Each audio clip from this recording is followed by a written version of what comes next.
guys, kalian pernah dengar kanker serviks belum? Pernah dong. Nah, kalau kalian udah pernah dengar, kalian pasti pernah berpikir kayak kanker serviks tuh apa sih?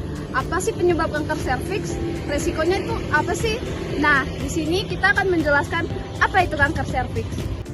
Nah, teman-teman, di sini kita akan menjelaskan apa sih itu kanker serviks. Kanker serviks adalah kanker yang terjadi pada leher rahim yang menghubungkan rahim dengan vagina. Nah, teman-teman, tahu nggak sih kenapa penyakit ini bisa terjadi? Yuk sini kita jelasin.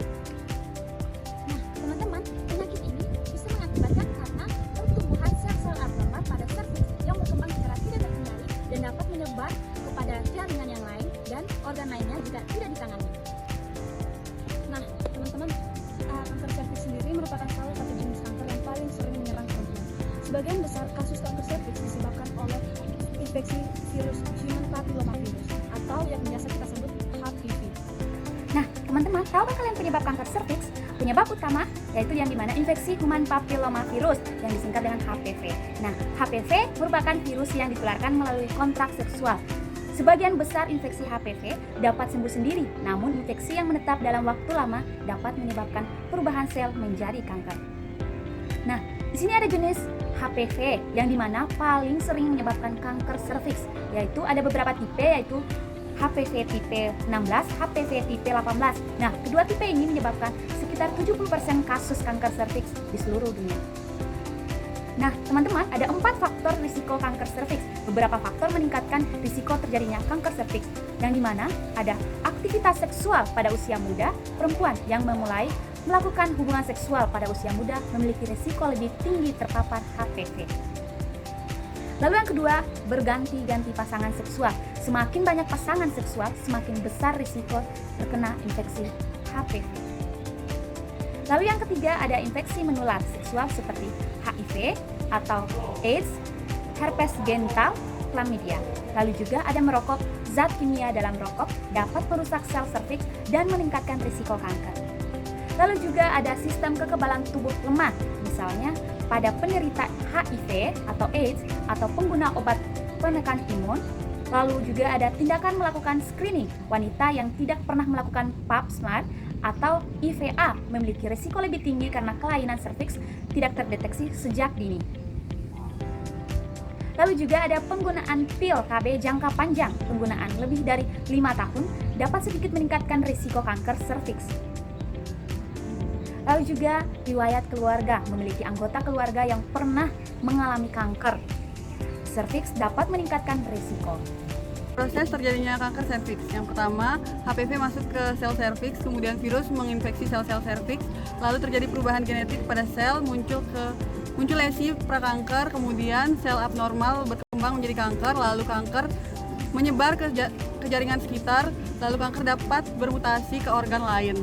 Proses ini biasanya berlangsung selama 10 sampai 20 tahun. Kemudian ada tanda dan gejala kanker serviks pada stadium awal biasanya tidak menimbulkan gejala. Biasanya gejala awalnya juga berupa keputihan yang tidak normal, lalu ada keputihan yang berbau, nyeri pada saat berhubungan seksual, lalu ada pendarahan setelah berhubungan seksual, lalu kemudian pendarahan di luar menstruasi.